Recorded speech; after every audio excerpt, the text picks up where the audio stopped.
quando 300 espartanos enfrentaram um impossível na história.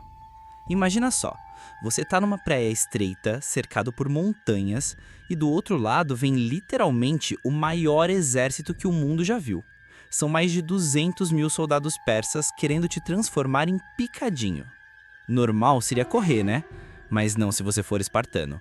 Hoje vamos mergulhar na história mais épica de resistência da humanidade, quando 300 guerreiros decidiram que morrer lutando era melhor que viver fugindo.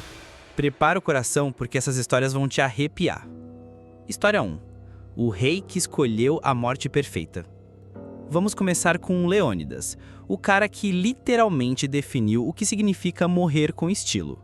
Rei de Esparta há mais de 10 anos, esse homem de 60 anos tinha um currículo que faria qualquer general moderno chorar de inveja.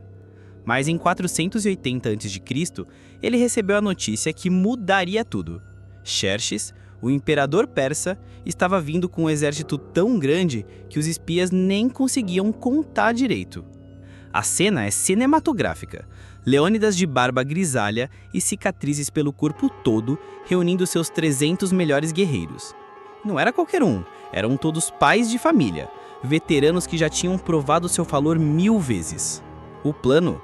Segurar o exército persa nas Termópilas, um desfiladeiro tão estreito que até hoje você pode atravessar andando. Quando os mensageiros de Xerxes chegaram pedindo terra e água como sinal de submissão, Leônidas deu a resposta mais B10 da história antiga.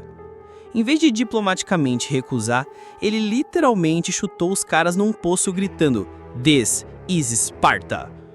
Ok, talvez não tenha gritado isso, mas o poço aconteceu mesmo. O impossível? 3 dias segurando 200 mil persas com apenas 300 homens. O resultado?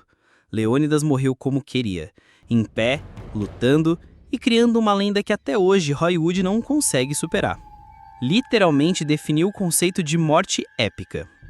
História 2. Diênix e a piada que virou lenda.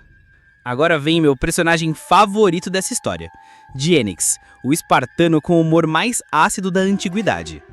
Enquanto todo mundo estava nervoso com a chegada dos persas, esse cara estava fazendo piada. Quando um soldado aliado comentou que haviam tantas flechas persas que elas esconderiam o sol, Diênix simplesmente respondeu: "Melhor ainda, vamos lutar na sombra". Imagina a cena: milhares de arqueiros persas preparando suas flechas, o céu escurecendo literalmente por causa da quantidade de projéteis e esse maluco fazendo chacota da situação. Era assim que funcionava a mente espartana: transformar o terror em combustível para a zoeira. Mas a genialidade de Diênix não estava só no humor. Ele era um dos veteranos mais respeitados, conhecido por nunca recuar um passo sequer em batalha. Quando as flechas começaram a voar, ele estava lá, na primeira linha, escudo erguido, rindo da própria morte que se aproximava. O cara literalmente transformou o momento mais tenso da batalha numa sessão de stand-up comedy mortal. Morreu rindo e fazendo os companheiros rirem junto. Se isso não é enfrentar o impossível com estilo, eu não sei o que é. O maior comediante de guerra da história. História 3. A traição que mudou tudo.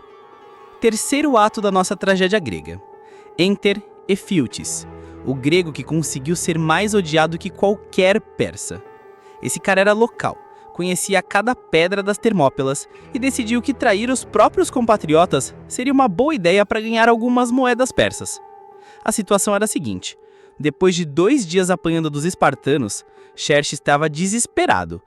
Os seus imortais, a elite do exército persa, tinham virado piada depois de serem massacrados pelos 300. Foi aí que Ephialtes apareceu com a informação que mudaria tudo: uma trilha secreta pela montanha que levava direto às costas dos gregos. Imagina o drama: Leônidas acordando no terceiro dia e vendo soldados persas descendo a montanha atrás dele. O cerco estava fechado. O impossível tinha acabado de ficar ainda mais impossível.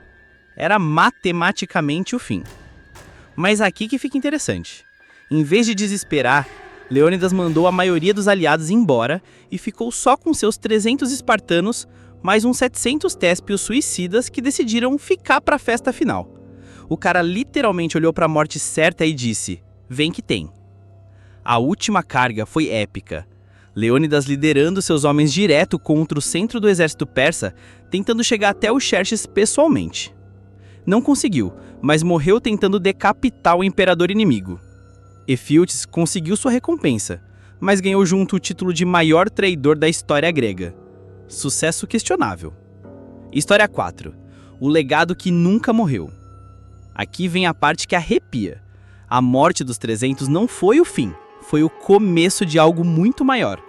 Quando a notícia chegou ao resto da Grécia, aconteceu algo que Xerxes jamais esperava. Em vez de se renderem de medo, os gregos ficaram putos. A cena em Esparta foi cinematográfica.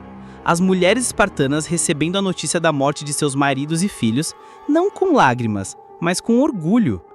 Gorgo, a rainha e viúva de Leônidas, se tornou a líder política não oficial da resistência grega.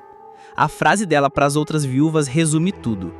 Vocês tiveram filhos covardes ou homens? O impossível virou realidade. Aqueles 300 mortos conseguiram unir toda a Grécia contra os persas. Atenas, Esparta, todas as cidades-estado que viviam se matando resolveram deixar as diferenças de lado para vingar as Termópilas. Alguns meses depois, na Batalha de Plateia, os gregos massacraram o exército persa de forma tão completa que Xerxes voltou correndo para casa. O sacrifício dos 300 tinha funcionado. Eles perderam a batalha, mas ganharam a guerra. O mais incrível? Até hoje, 2.500 anos depois, ainda falamos dessa história. Leônidas conseguiu a imortalidade que todo guerreiro sonha. Morrer de forma tão épica que nunca seja esquecido. E você? Enfrentaria o impossível por algo que realmente acredita? Deixa nos comentários. E não esquece de se inscrever para mais histórias que o tempo guardou.